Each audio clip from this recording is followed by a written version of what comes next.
Hello guys, C S S famous guru میں آپ سب کو خوش آمدید۔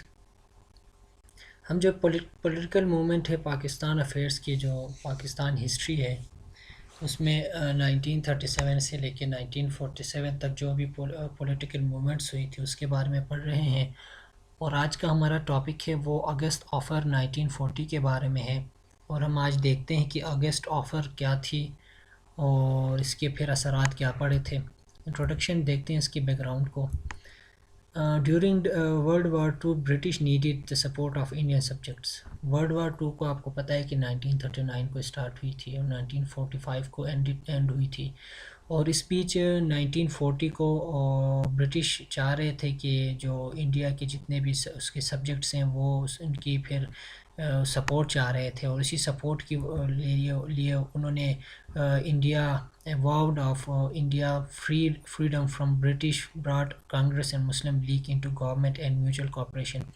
اور انہوں نے ایک مطلب تہیہ کیا، ایک وعدہ کیا کہ ہم آپ کو مطلب حکومت آپ کو دے دیں گے، اور مطلب جو اس کی گورنمنٹ ہے وہ پھر آپ کو دی جائے گی، اور جو پاور ہے وہ انڈینز کو حوالہ کیا جائے گا، یہ انہوں نے وعدہ کیا۔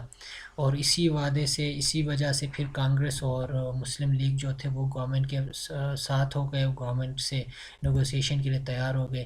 Therefore, Ling Lithgow forwarded August offer in 8 اگست 1940، اور اسی وجہ سے 1940 کو ایک آفر گورنمنٹ کی طرف سے دی گئی انڈینز کو۔ اس آفر کو اگست آفر کے نام سے ہسٹری میں جانا جاتا ہے۔ تو اس آفر میں دیکھتے ہیں کہ مین پوائنٹس کیا تھے، ان مین پوائنٹس کو سمجھنے کی کوشش کرتے ہیں۔ پہلا پوائنٹ جو تھا، expand executive council by including representatives from Indian political parties. Indian political parties سے جو ایگزیکٹو کونسل تھی اس میں زیادہ انڈین ریپرزنٹیشن کو دینے کا وعدہ کیا گیا، ان کو ایکسپینڈ کرنے کی، ان کو بڑھانے کی کوشش کی گئی ایگزیکٹو کونسل جو تھی، اور اس میں انڈین پولیٹیکل پارٹیز سے ممبر جو تھے وہ ان کو شامل کرنے کا تہیہ کیا گیا۔ War advisory council containing representatives of Indian states, اور جو وار ایڈوائزری کونسل تھی، جو بھی ایک ایڈوائز کیا کرتے تھے، جو وار کے حوالہ سے جو باتیں ہوتی تھی، جو ڈیسیجن ہوتی تھی، اس کو وار ایڈوائزر کونسلز کی طرف سے ہی آتی تھیں۔ تو وار ایڈوائزر کونسل میں کہہ رہے تھے، انہوں نے کہا کہ انڈین کے ریپرزنٹیٹیوز کو بھی ڈالا جائے گا انڈین اسٹیٹس کی طرف سے۔ اور تیسرا پوائنٹ جو ہے، after war Indian constitution making body would be set up devise a new constitution with due regard for the minorities. اور اب یہ جنگ کے بعد، جو جنگ عظیم دوم، اس کے بعد جو کنسٹیٹیوشن میکنگ جو باڈی ہوگی، اس میں جو نئی کنسٹیٹیوشن جو بنے گی اس میں مائنورٹیز کو حقوق کو زیادہ سامنے رکھا جائے گا۔ اور اس کے بعد victory in war would pave the way towards the attainment by India of the free and equal partnership in British Commonwealth۔ اور یہ بھی ایک وعدہ کیا گیا کہ جیسے ہی جنگ میں جیت جائیں گے تو انڈیا کو برٹش کامن ویلتھ جو ہے اس میں پارٹنرشپ کا فری، اس میں اور ایکول پارٹنرشپ اس میں دی جائے گی۔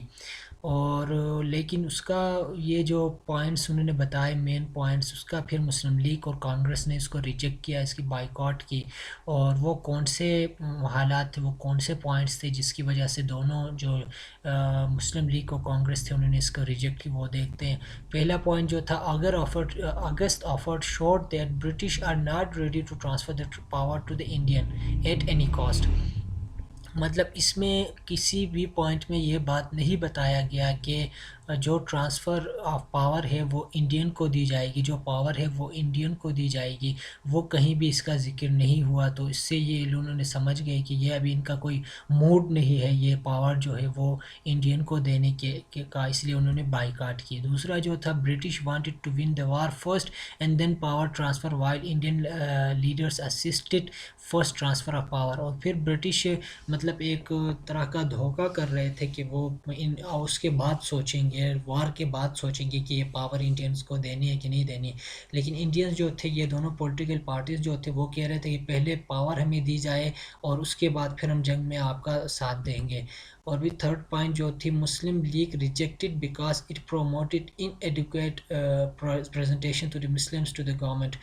اور مسلم لیگ نے اس کو ریجیکٹ کیا تھا کہ اس میں ایک مطلب ریپرزنٹیشن جو تھی مسلمانوں کی گورنمنٹ میں اس کے بارے میں کوئی بات نہیں کی گئی تھی، اور دوسرا اس میں ایک اور مین پوائنٹ جو تھا وہ اگست آفر میں یہ پاکستان کے بارے میں کوئی ذکر نہیں تھا، اس لیے مسلمانوں نے اس کو ریجیکٹ کیا تھا۔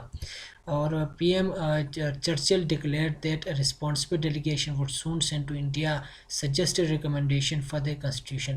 پھر پرائم منسٹر جو چرچل تھا انہوں نے کہا تھا کہ اگر اگست آفس فیل ہوتا ہے تو پھر وہ ایک دوسرا ڈیلیگیشن انڈیا بھیجے گا، سب کنٹیننٹ بھیجے گا، جو اس کے فردر جو ریکمنڈیشنس ہوگی کانسٹیٹیوشنس کے حوالے سے وہ سالو یا سجیسٹ کریں گے، وہ سالو کرنے کی کوشش کر لیں گے۔